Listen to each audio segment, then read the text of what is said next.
The mother had older children, like 7 and 8 years old. The grandmother had petitioned the courts 4 or 5 times to have the older children taken and to have her daughter sterilized or put in a mental institution so she can never have children again. Yeah, she knew what was coming. She knew what was coming because she says, my daughter is crazy. She says, my daughter's mentally ill. She's crazy. She says, my daughter has no business walking the streets.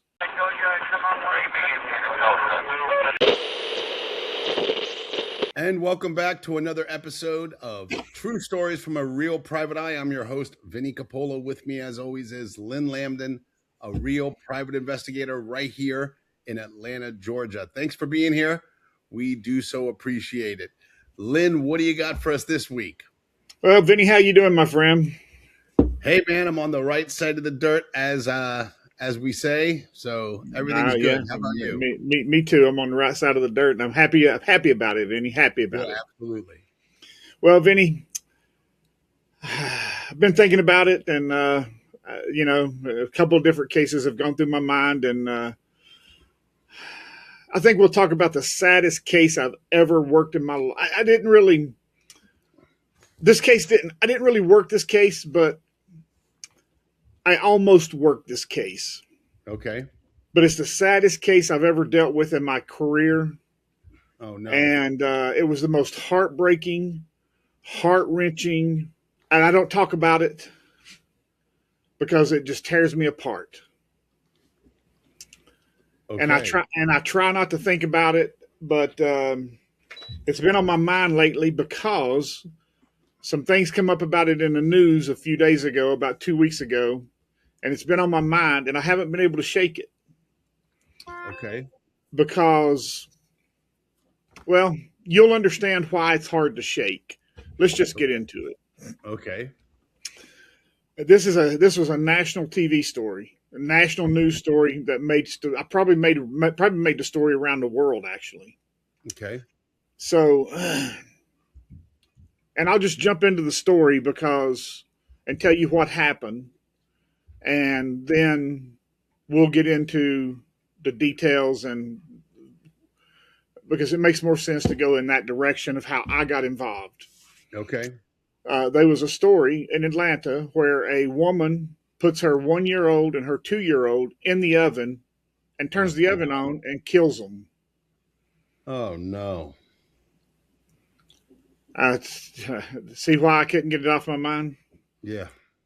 So I get a call probably a month and a half after this accident happens. After this horrible, disgusting human being does this to her children. But it wasn't about this case. And I show up at this 26, 27-year-old girl's house, and she is the first cousin of the father of these two children.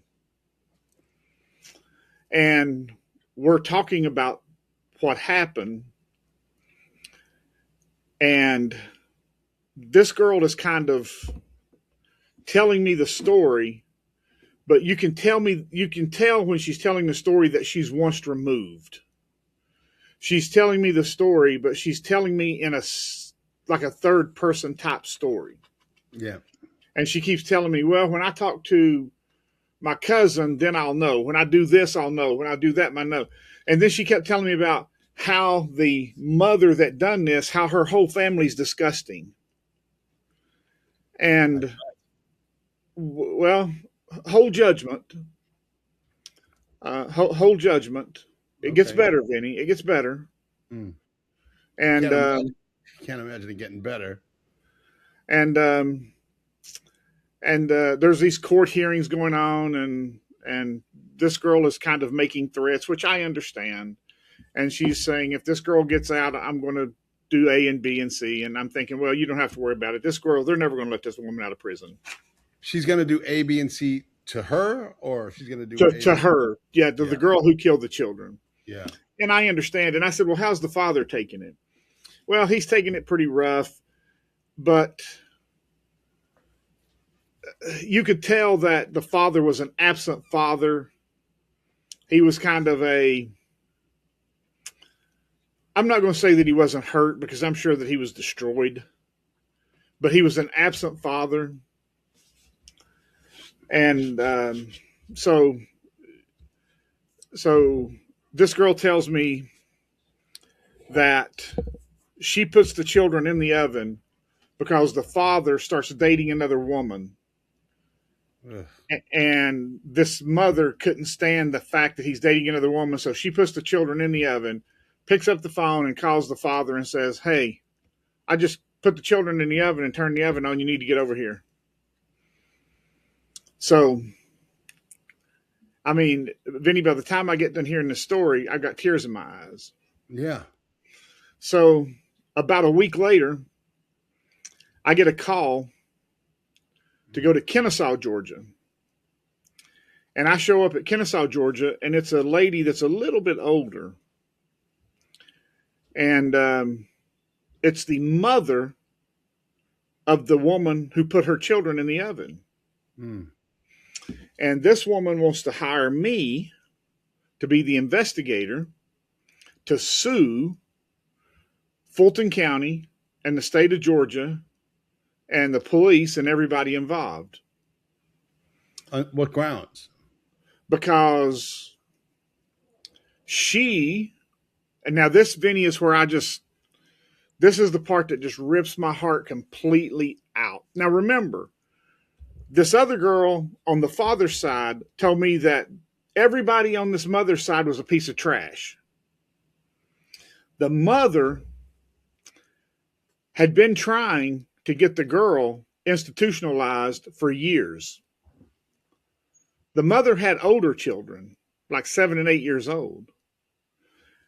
The grandmother had petitioned the courts 4 or 5 times to have the older children taken and to have her daughter sterilized or put in a mental institution so she could never have children again.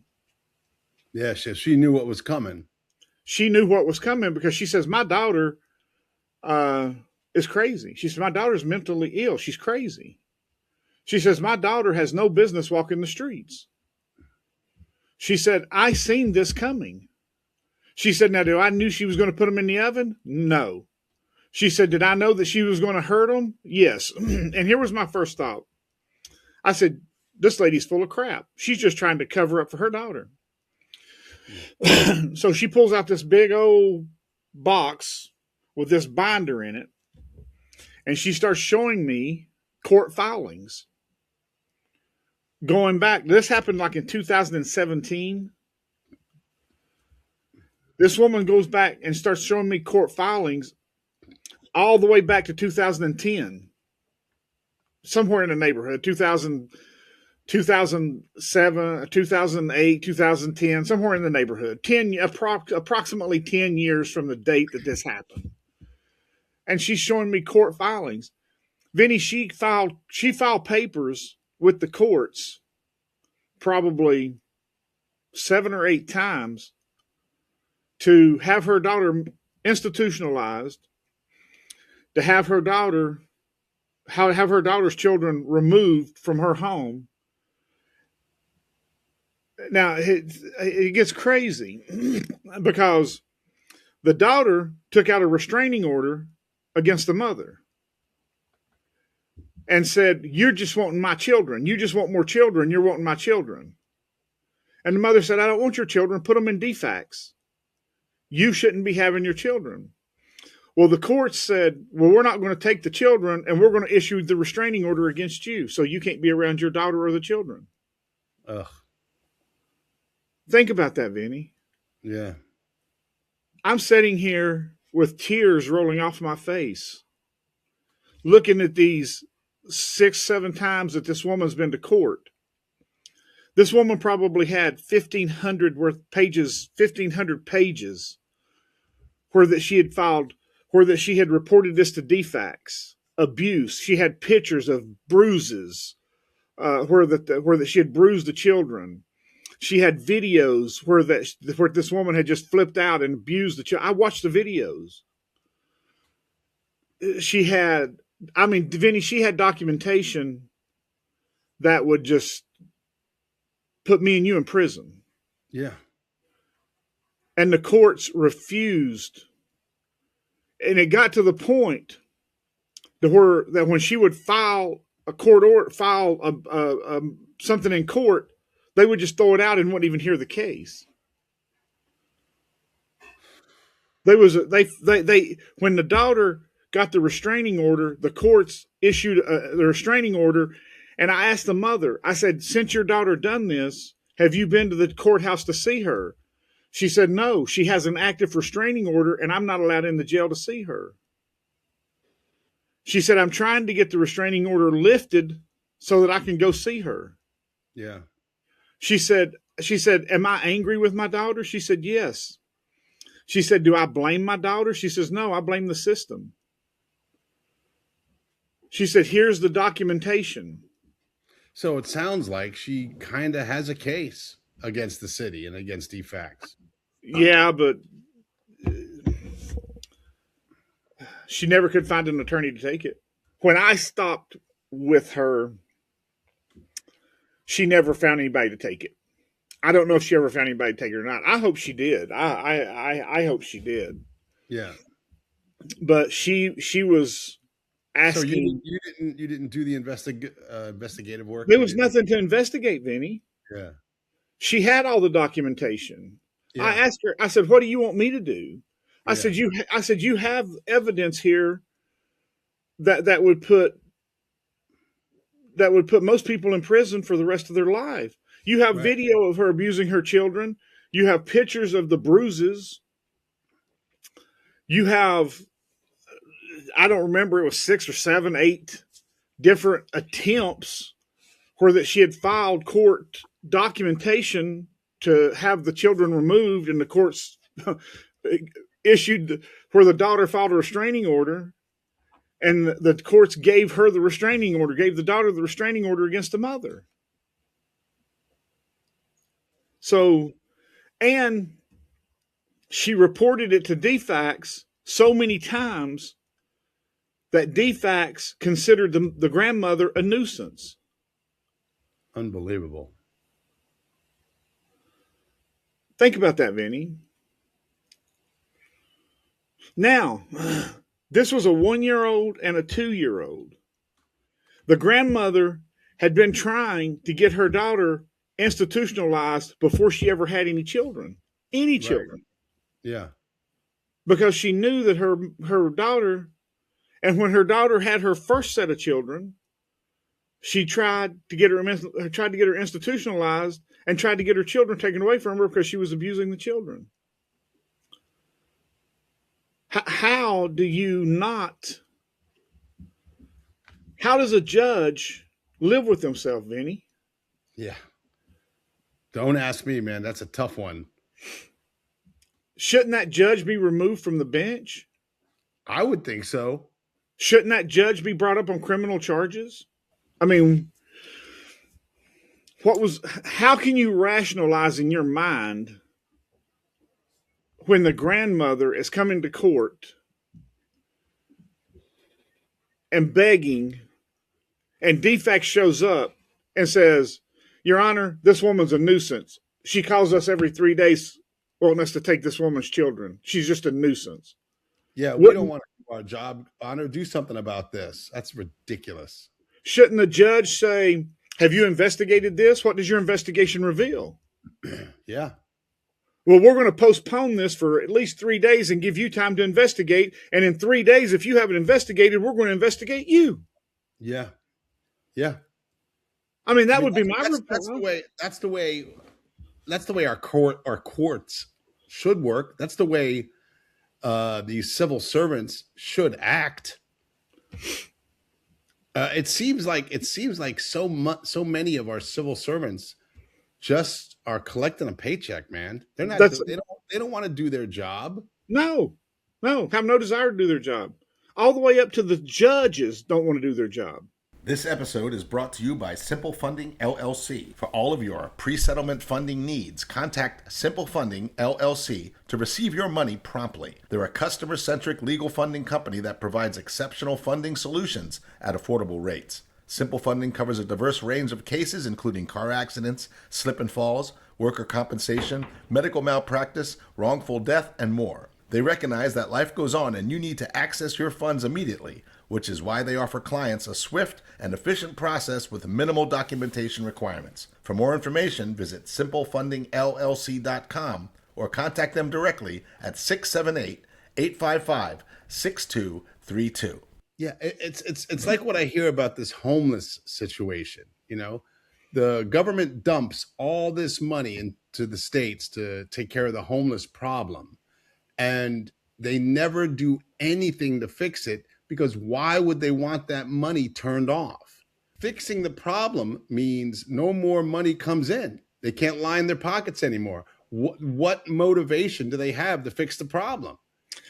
I heard a statistic that if you take all the money since Ronald Reagan started this program, I don't remember what he called it, but it was throwing money at the homeless people, because Ronald Reagan started this program, that if you take all the money since Ronald Reagan to current day, that you could give every American $50,000.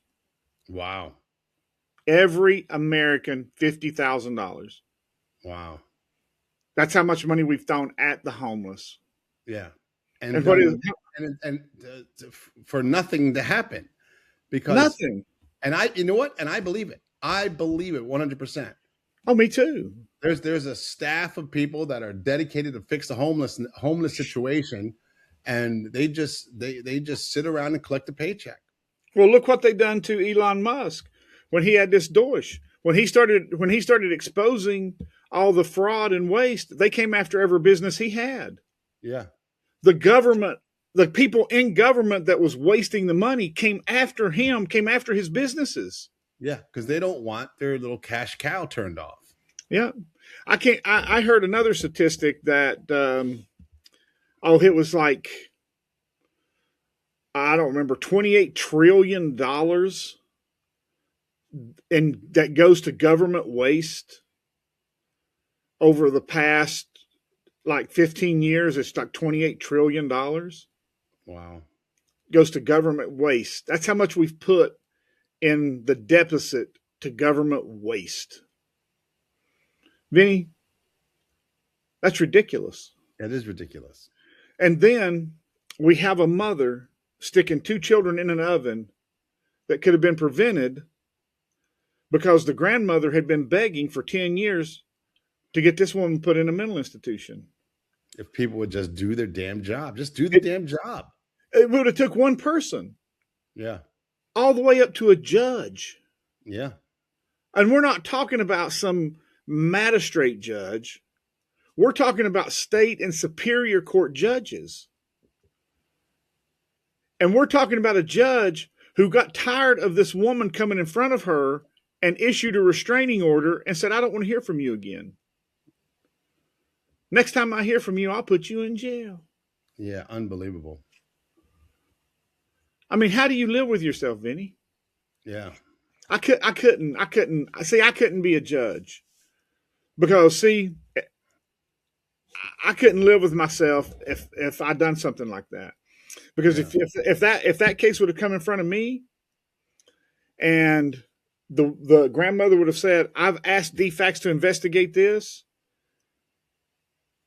and DFACS says, well, you're the nuisance, I would have said to DFACS, how many times has she called you? 35. I would have said, well, there better be 35 reports in front of me. Yeah. There better be 35 reports in front of me because there's a reason this woman's calling you. Yeah. I want to see 35 reports. Yeah. Have you ever heard of Terrell Peterson? Yeah, we did an episode on her. And on him, yeah. And there's people in prison over Terrell Peterson.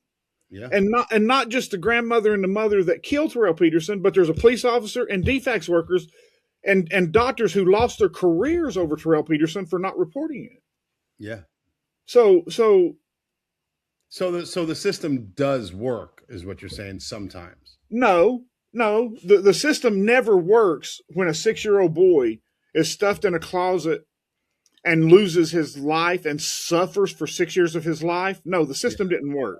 Yeah, no, you're right about that. I No, forgot about that. That's that I'm getting my cases mixed up in my head. Vinny, what that's called. Oh shit! I got to cover my ass. Yeah. That's what that's called. Yeah, that's for sure. That's what that's called. Yeah. That's called. I don't want to lose my job, so I got to cover my ass. Yeah. And Yeah. that's the same thing it is with this case. Is that everybody once that everything fell apart, everybody started covering their ass. Oh, well, we got to do this, we got to do that, we got to do this. Well, don't anybody say that the grandmother done this. Don't report that. Yeah. Don't let that out. Right. You know, that's the you know, that goes back to the same thing we said in several episodes. When a police officer comes in front of a judge and lies, and I point out that lie on a recording to a judge, and the judge reprimands me for having the recording. Yeah, ridiculous. The judge is as guilty of corruption as the police officer. 100%. So the judge should clean up the corruption, and the judge should be honest.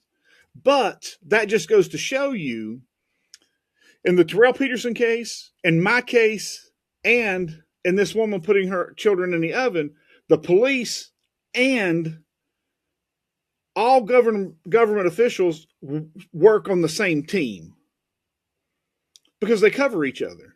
Yeah. The judge covered for the defects officers, covered for who other police, covered for whatever. Okay, you got a warrant. I mean, you got a restraining order. You don't want to deal with this woman anymore. You don't want to deal with the problem. We'll just give you the restraining order to stop you from dealing with the problem. Yeah, unbelievable. Hey, Vinnie, do you think that the people that work in these positions, like the judge, for instance, and the people that work in DFACs, are just low life people who just skated through school, wound up falling ass backwards into a cushy civil servant job, and are just collecting a paycheck? Do you think it's just like the bottom rung of education that are in these positions, and that's why nothing gets done, and that's why no one cares? Vinnie, I've worked in the government system. I didn't work in the government system. I didn't get paid by the government, but me being an investigator, I've had to interact with the government system for 30 years. Yeah. It is the lowest life form that you will ever deal with in your life. It sounds like it, man. I mean, every time one of these stories comes up, bro, and you tell me about this corruption that's in this system, which can be defined as people just not doing their job. It just sounds like they are just trash people. They're awful, trash people. So I'm just thinking the bottom rung of society who fall ass backwards into these cushy jobs. They just collect a paycheck, get their little vacation time and all that stuff. And they just don't want to do their job. They don't care to do their job. They just want their money, their beer, and their cable. Well, I'm not going to fat shame anybody, but when you walk into most of these government buildings, most of them weigh 300 pounds. Is that right? Or better. And they get irritated if you ask them to do anything. And most of them don't know how to do their job. Yeah. And it's let me put this to you in a different way, Vinny. I've reported, anybody that knows me knows that I love the animals. So they know that I love animals. They know that I love animals. Right. So when I go out and I find somebody abusing an animal, I report it. Yeah. I have found that people who work in, not inside the cities, but in the rural animal shelters, are typically people who love animals. Yeah. Now, people who work in the inner cities and stuff, they're just the scum of the earth. They're just collecting a paycheck, just collecting a paycheck. Yeah. But you go to these outer counties, the rural areas, these people are typically dog lovers. Yeah. I will report an animal abuse case to them, and before I can get out of the parking lot, they'll have somebody there. Yeah. I've seen it time and time again. And I've sit there. What I'll do is if I come to your house and you have a dog tied up in the hot sun, this is a true story. I went to a house and their neighbor had a dog tied up in the hot sun with no water as a puppy. And the dog was just whimpering and whining and screaming. And I said, whose dog is that? And they go, that's my neighbor's dog. They said, but don't go over there. The neighbor will take a fit. I said, is the neighbor home? They said, yeah. I said, well, it's 3:00 in the afternoon. It's the hot sun. I said, the dog has no water. They said, yeah, but if you go over there and give it water, he's going to want to fist fight you. I said, well, then we're going to have to fist fight. Yeah. So I go out to my car and I get a cup that where I'd eaten lunch and got a cup, and I have bottled water with me because I drink water unless I'm eating, and I drink tea, and then because that's all I drink is water and tea or juices. I don't drink soda or anything like that. Right. So I fill the cup up with water, and I take the cup up and I'm giving the dog water, and the neighbor never comes out, never says a word to me. I guess he didn't see me. So I go back and I leave the cup there for the dog. And I go back and I get in my car and I call animal control. And I tell animal control what the neighbor had told me. And I go sit across the parking lot and I'm waiting for animal control. So they said, we'll be right there. And I go across the parking lot and I sit there. And I'm thinking to myself, I thought, these people care more about this animal than DFACS does in Atlanta about children. Right. Because I've reported child abuse in Atlanta, and you'd be surprised at some of the responses I've got. Yeah. And then I think about the Terrell Peterson case that I was intimately involved with. I mean, intimately involved in that case. And these DFACS workers, Vinnie, they took Terrell Peterson out of the house and took him to the neighbor's house and brought the neighbor's kid over, and DFACS knew it and didn't do anything about it. For those of you who have been listening to the podcast from the beginning, you know that we did a Terrell Peterson episode not long ago. I'll put the link to the episode. It was actually our third case.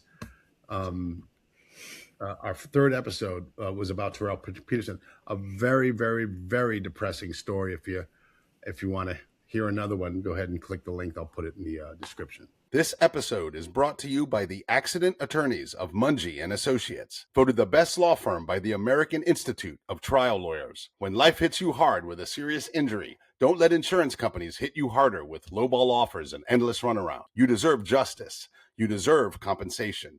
You deserve to win. The Accident Attorneys of Monge and Associates have a high-powered legal team with a nationwide reach and the highest rating on the National Attorney Rating Service. Trial Magazine calls them one of the most influential law firms in America. They win big. Big results at trial court, appeals court, the state Supreme Court, and are recognized as award-winning litigators of the year. The Accident Attorneys of Monge and Associates handle everything so you can heal. Don't face this battle alone. The aftermath of an accident is traumatic enough. Medical bills pile up, pain overwhelms, emotions run high, and that's where they step in to shoulder the legal fight while you focus on what truly matters, your recovery. They are the first law firm to offer a bigger settlement guarantee. If they can't beat the amount of your current settlement with a bigger settlement offer, your legal fees are free. Ready to win your case? Find out in one phone call if you have a case and how much your case is really worth. Call the Accident Attorneys of Monge and Associates today at 1-888-477-0597 or visit them online at becauseyouwanttowin.com. How does someone care more about an animal than a 6-year-old child being starved to death? Yeah. How does that happen, Vinnie? Yeah. You know, these people out in these rural counties, man, you call them and man, here they come running for an animal. You call inner city Atlanta. Okay, well, this woman, this woman filed no less than 7 times. She went to court trying to get her daughter institutionalized, and the judge she saw it coming. And the judge issued a restraining order to stop her from doing it. Yes, quit reminding us that we have to do our job. That's ridiculous, buddy. That's Vinnie, ridiculous. I know I keep repeating myself, but I repeat myself when I can't comprehend something. Or find the words, yeah. And my mind can't comprehend how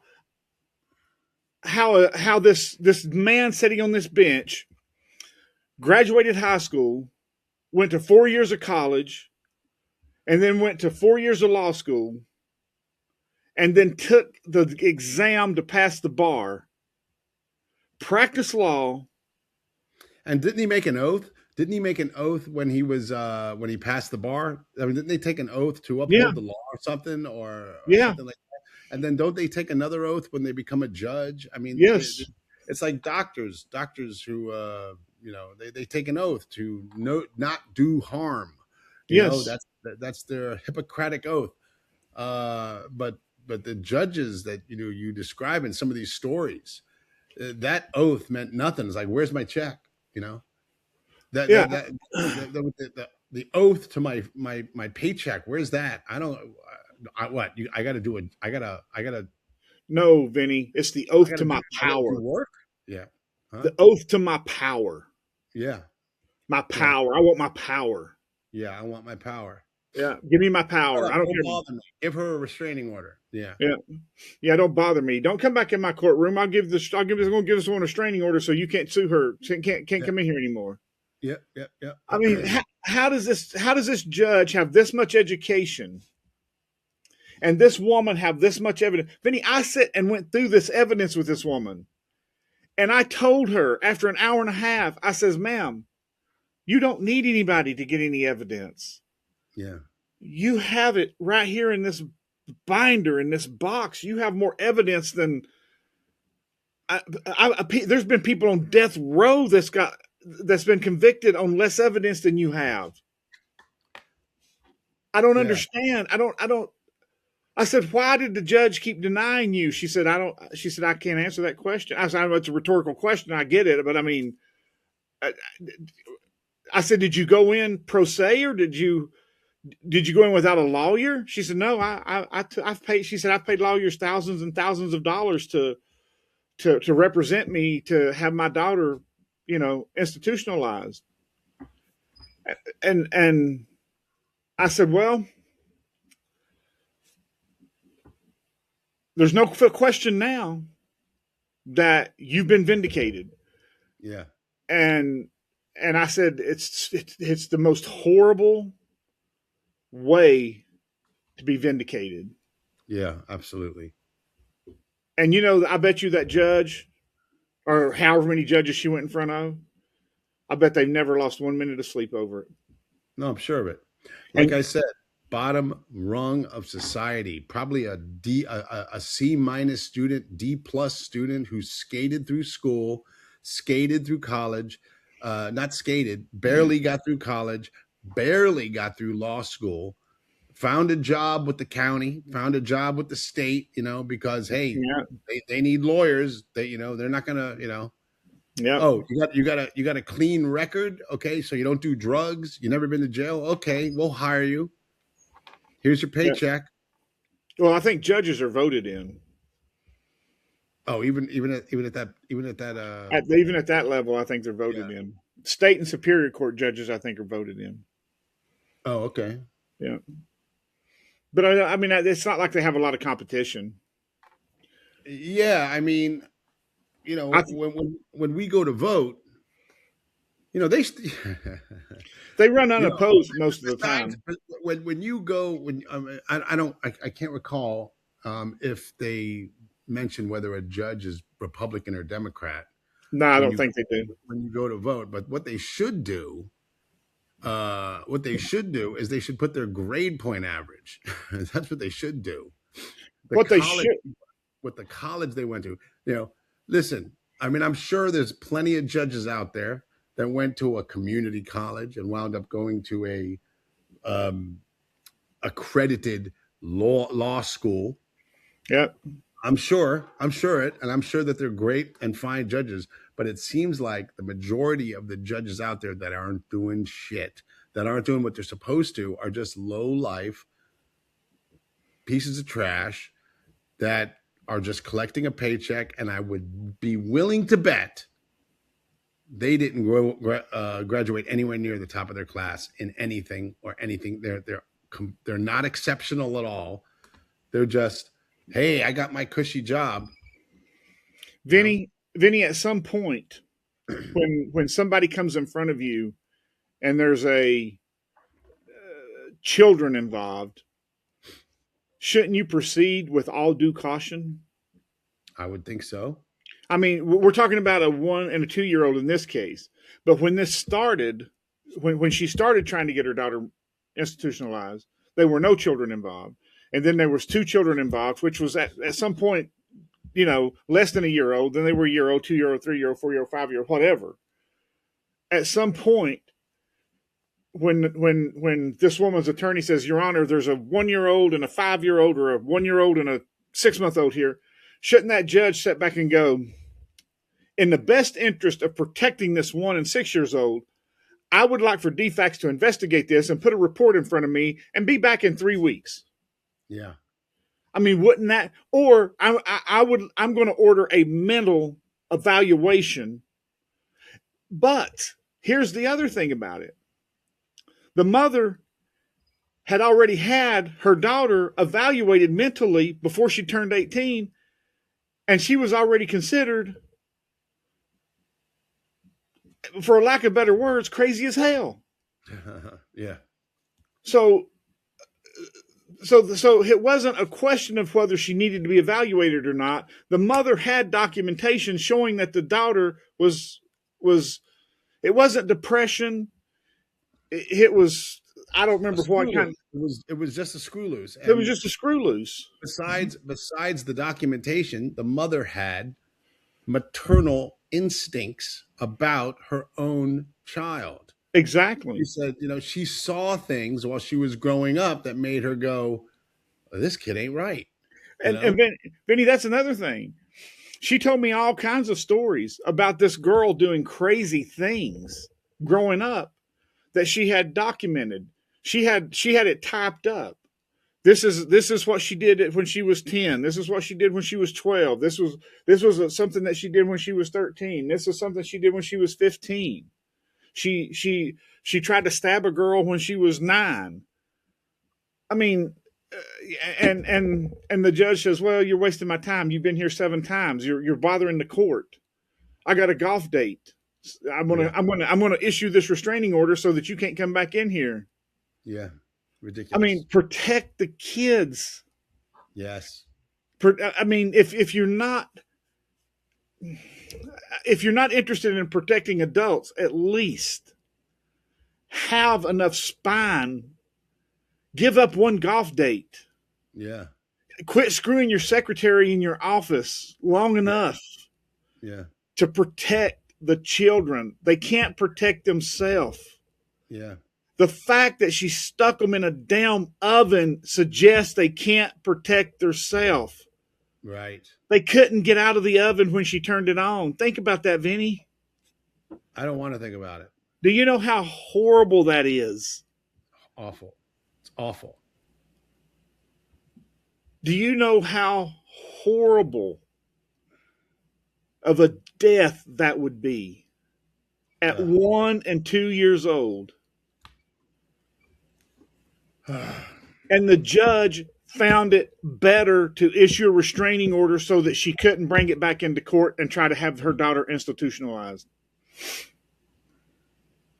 I don't know what to say, man. I don't either. That's why I'm saying I have no words. I have absolutely no words, Vinnie. Yeah. Ridiculous. You see why I tell you that this was the most horrible case I've ever dealt with. Yeah, Follow. You have recounted a few Very depressing episodes here, but this by far takes the cake, man. This is just appalling to the nth degree, man. This and the lack of compassion or the lack of motivation for one to do their job is so disgusting to me. It's equally as disgusting, buddy. It's equally as disgusting as what this woman is guilty of.